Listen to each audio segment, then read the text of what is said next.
Welcome back, everyone, for another deep dive into Earth's medicine cabinet. Today, we're tackling a topic that's near and dear to, well, anyone who's ever cared for a baby. Diaper rash. Oh, yeah, diaper rash. It's definitely one of those universal experiences, isn't it? No matter how much you prepare, it seems like every parent ends up facing that battle at some point. Exactly. And, well, we all know it when we see it, that angry redness on our little one's bottom. I think it's helpful to really understand what's going on beneath the surface, the science behind it. Absolutely. So let's break it down. Basically, a baby's skin, especially in the diaper area, is incredibly delicate and sensitive. And when you have prolonged exposure to, well, moisture, pee and poop, combined with the constant friction of the diaper, it creates the perfect storm for irritation. So it's like the skin is saying, hey, this situation is out of balance. Right. That's essentially what inflammation is, the body's way of signaling that something's not quite right. And this is really important, that inflammation can actually look different depending on your baby's skin tone. Oh, that's a great point. I hadn't thought about that before. Yeah, on lighter skin, you'll often see that classic fiery red rash. But on darker skin tones, it can manifest as more of a deep brown or even purplish hue. That's really important for parents and caregivers to be aware of so they can recognize the signs early on. But it's not always as simple as just wetness and friction, right? There are other factors that can contribute to diaper rash too. Oh, absolutely. Think of those two things, the wetness and friction, as kind of the foundation, like the kindling for a fire. But then you have things like sensitive skin, reactions to certain products, even changes in a baby's diet. Those are the sparks that can really set things off. Makes sense.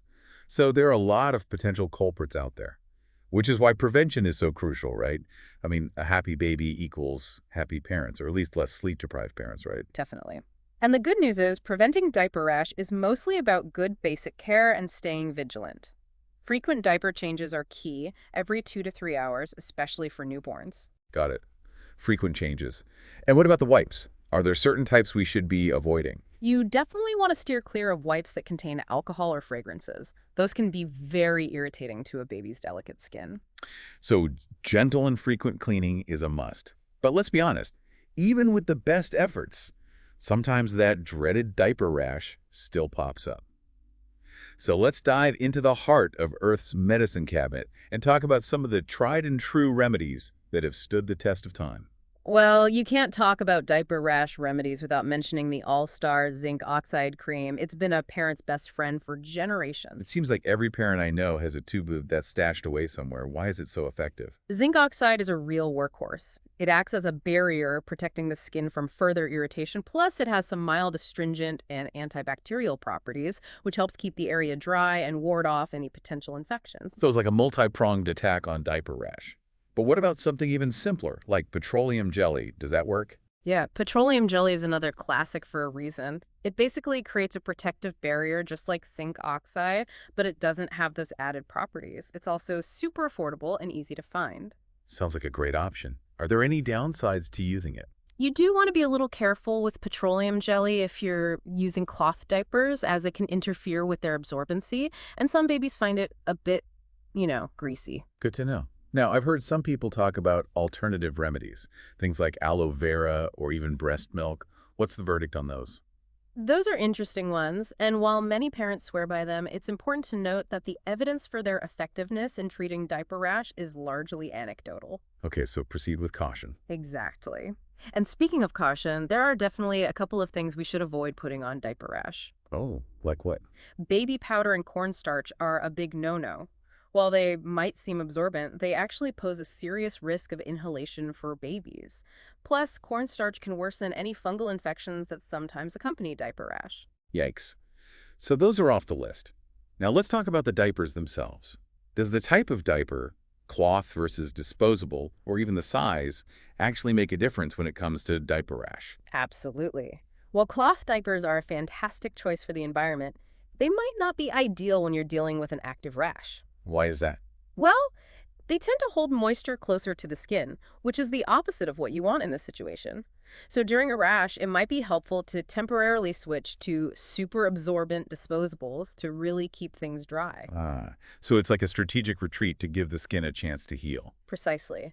And don't underestimate the importance of proper sizing, too. A diaper that's too snug can create friction and trap moisture, and one that's too loose can lead to leaks. So it's all about finding the Goldilocks fit, not too tight, not too loose, but just right. We've covered a lot of ground on prevention and home remedies. But at what point does a diaper rash warrant a call to the doctor? I mean, sometimes it's more than just a little redness, right? You're right, there are times when it goes beyond a simple diaper rash, so you want to be on the lookout for signs of a possible infection, like blisters, pus, or swelling. Also, if the rash is spreading beyond the diaper area or if your baby has a fever. Got it. Those are some definite red flags. And what about those secondary infections we mentioned earlier? How can parents recognize those? A fungal or yeast infection, also known as candidiasis, is a common complication of diaper rash. It often looks like a bright red, raw rash with what are called satellite lesions, little red dots that pop up around the main rash. So if that pops up, it's definitely doctor time. Absolutely. And finally, remember, you know your baby best. If they're inconsolable, clearly in pain, or the rash just isn't improving, trust your instincts and reach out to your pediatrician. They're there to help.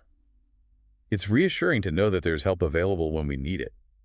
It's fascinating to think about how parents throughout history have tackled diaper rash with all these modern solutions, but they relied on what they could find in nature. It really is. It makes you realize that people have been dealing with this for, well, since the beginning of, babies. Exactly. And it makes me wonder, what did they use before we had zinc oxide and petroleum jelly?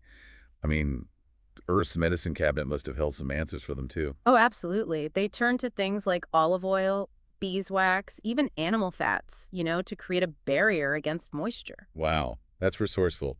I guess necessity really is the mother of invention. It is, and they didn't stop at barriers.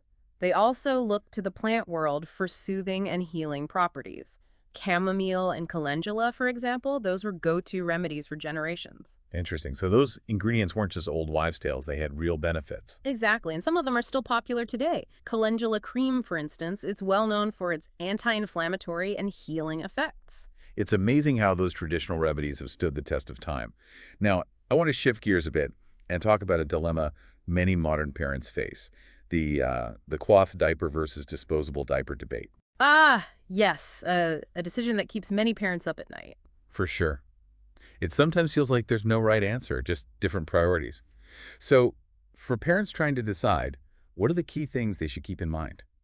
Well, if we're talking purely from an environmental perspective, cloth diapers have a clear advantage. They're reusable, so, less waste. A big plus for eco-conscious parents. Absolutely.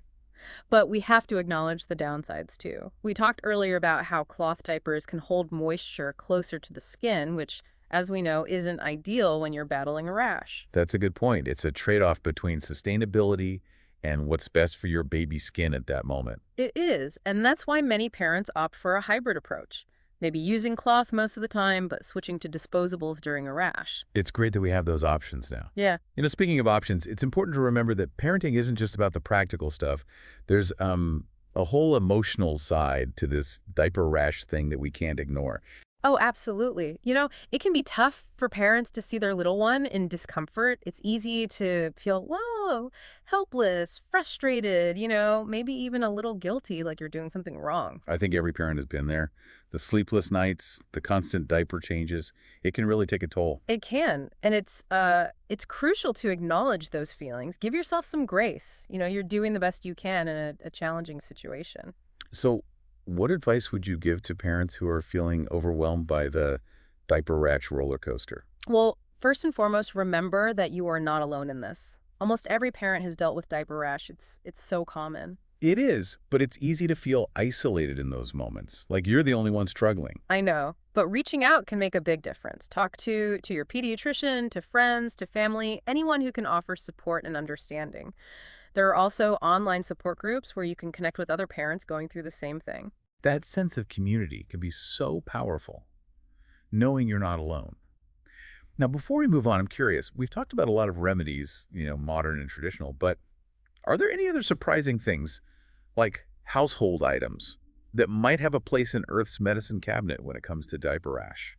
That's a great question. We've talked about fresh air, but what about other natural elements? For example, a lot of parents find that a lukewarm bath with oatmeal added to the water can be incredibly soothing. Oh, that makes sense. I've heard about oatmeal baths for eczema, so that makes sense that it could help with diaper rash as well. Mhm. What else can you think of? Well, sometimes the simplest solutions are the best. Don't underestimate the power of cool compress. Just a washcloth dipped in cool water and gently applied to the area can really help with the itching and inflammation. It's amazing how much we can do with the things we already have at home. Isn't it? Earth's medicine cabinet is all around us, just waiting to be discovered. It's about opening our eyes to the possibilities and remembering that nature often holds the answers we're looking for. That's so true. That reminds me of the wisdom we find in cultures that have really maintained that strong connection to nature, like traditional healing Oh, practices. absolutely. I'm thinking of, indigenous communities around the world that have relied on plants and natural remedies for generations. Yes, their knowledge is incredible. And so much of it is passed down through this careful observation and hands-on experience. Hmm. It's like they've spent centuries really unlocking these secrets of Earth's medicine cabinet, observing how plants thrive in their environment, how they interact with the human body. And recognizing those connections, right? Exactly. That everything's kind of interconnected. Yeah. And it's a holistic approach, isn't it? Hmm. Recognizing that interconnectedness of all living things and understanding that nature often holds the answers to our health concern. It really does. And isn't that a powerful message for us today, especially when it comes to something as common as diaper rash? We don't always need complicated solutions or harsh chemicals to soothe and heal. Right. Sometimes, those simplest, most natural remedies are the most effective and gentle on that delicate skin. Absolutely. So as we wrap up our deep dive into Earth's medicine cabinet and the world of diaper rash remedies, what's the one key takeaway you'd like our listeners to remember? Well, I think it's, empowering ourselves with knowledge, taking the time to learn about the natural remedies that are available to us, understanding, the causes and the prevention of diaper rash, and really, most importantly, trusting your instincts as a parent. I love that. It's about combining that ancient wisdom with modern understanding, making informed choices, and approaching those little red bottoms with a sense of gentle care and curiosity. Yes, absolutely. And remember, you're not alone on this journey. We're all in this together, learning from each other and sharing our experiences along the way. So true. So to all our listeners out there, we encourage you to keep exploring Earth's medicine cabinet. What hidden gems have you discovered? What remedies have worked wonders for you and your family? We'd love to hear your stories. Connect with us on social media. Head over to our website and share your insights. Until next time, keep those little bottoms happy and healthy.